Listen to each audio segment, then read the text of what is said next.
you have to accept the difference between a regular motorhome and converting your car to a motorhome.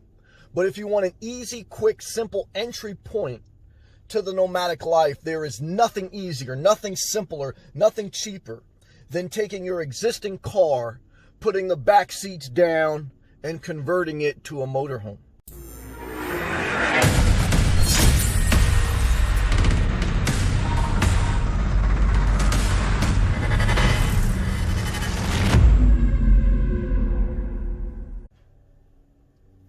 Well, one of the biggest decisions a nomad has to make is what type of vehicle will you make your home?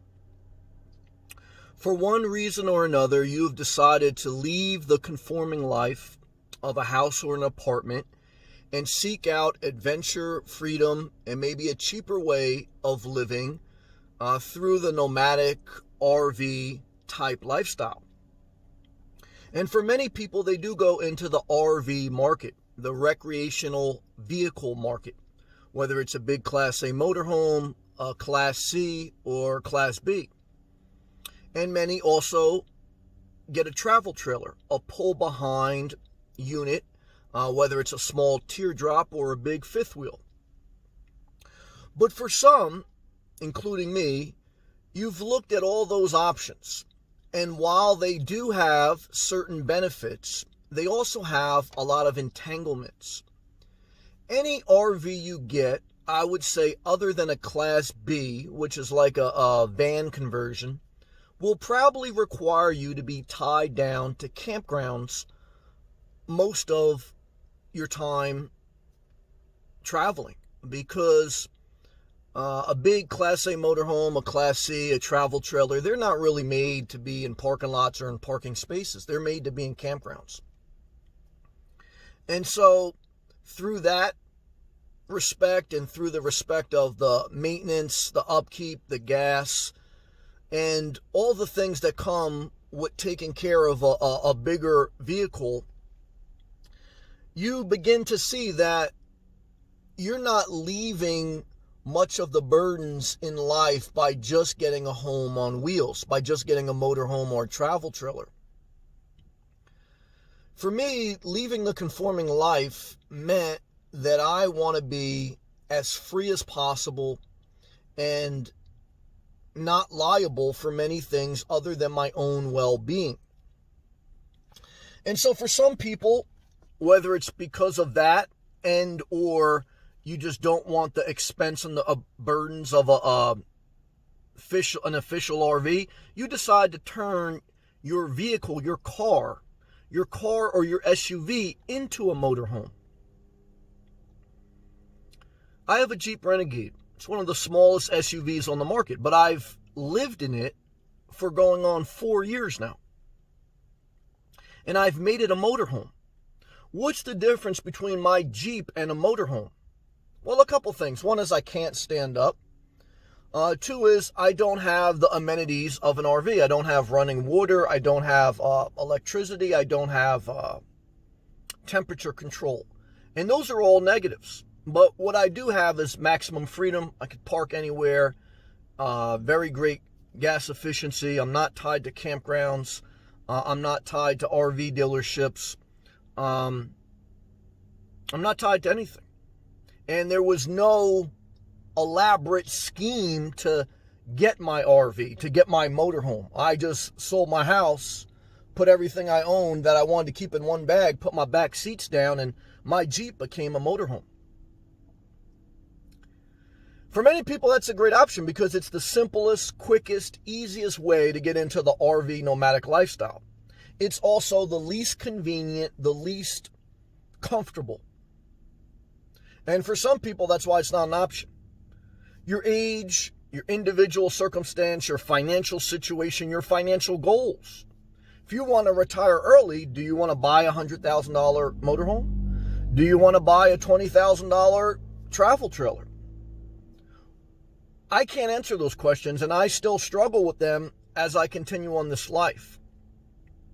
I can tell you that for a healthy person that has their independence physically and mentally, just about any vehicle will work as a motorhome. You use the gym, as your bathroom, you use the supermarket as your kitchen, and the outdoors is your stand-up room. There's pretty much not any smaller vehicle on the market than a Jeep Renegade. I mean, the interior square footage is probably like 10 square feet. I'm 40 years old. I'm healthy by the grace of God through hard work.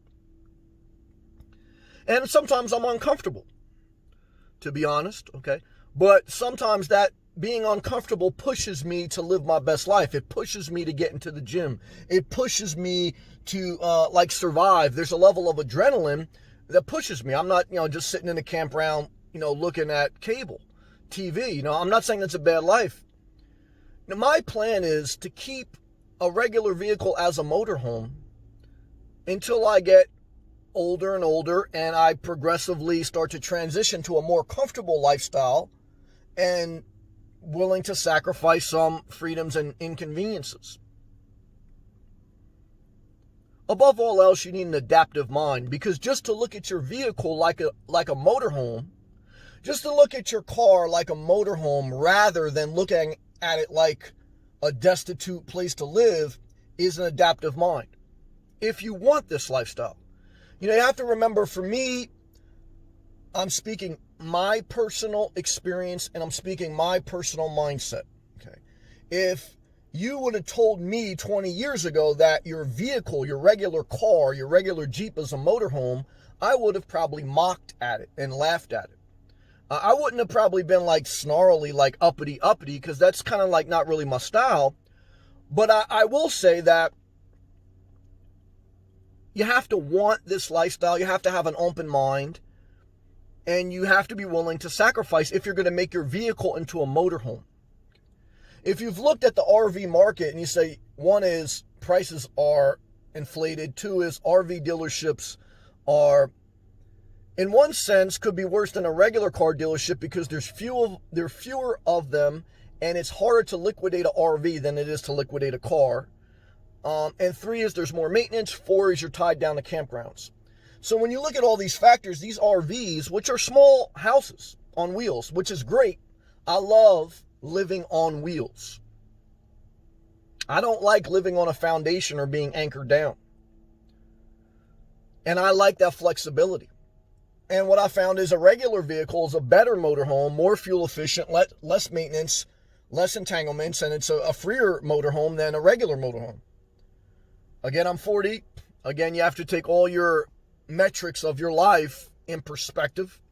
If you were retired and you had already worked and you have all your financial objectives met and you're at the point in your life where you just want to maximize your comfort and you're willing to sacrifice some other trade-offs with, you got extra time because you can deal with extra maintenance, you could deal with extra issues, and it's not, then I agree that a regular motorhome may be better.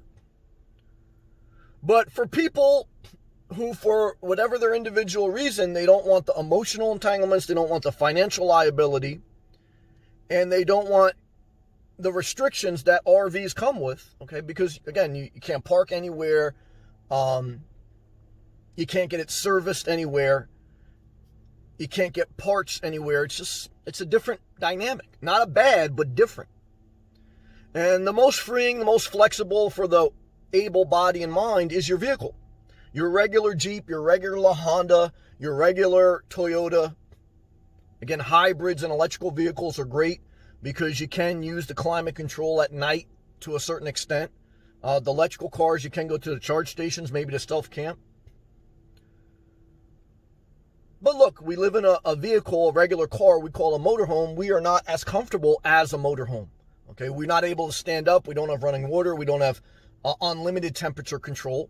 We can't just park our regular vehicle in some campgrounds or some RV parks. They won't allow it.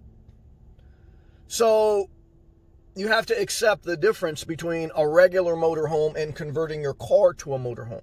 But if you want an easy, quick, simple entry point to the nomadic life, there is nothing easier, nothing simpler, nothing cheaper than taking your existing car, putting the back seats down, and converting it to a motorhome.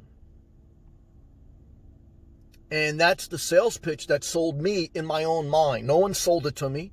I mean, I looked on YouTube videos like I'm sure you look. I evaluated my life, my circumstance, my age, and I have exit strategies in case it goes wrong. You have to have exit strategies in case something goes wrong, doesn't go as planned, because time changes and we get tired of everything and emergencies come up. So have all those things, including a savings account. But this is my thoughts in today's video. I hope my videos help, inspire, inform you in some way. If they do, click the thumbs up, and thank you, gratitude to all my members. If you'd like to be a member and get unlimited live access to all my live feeds, click the blue join button. You also get a custom badge and custom emojis. Thank you to all my members. And also I have playlists on my channel that document my journey of living in my car and just some life lessons and some insights that I've also learned. So have a great day. Keep pushing forward. Stay productive. Stay positive. Stay consistent. Keep showing up. Keep showing up. Keep showing up. Don't let anyone make you quit, because if you quit, you suffer more. Okay? Peace.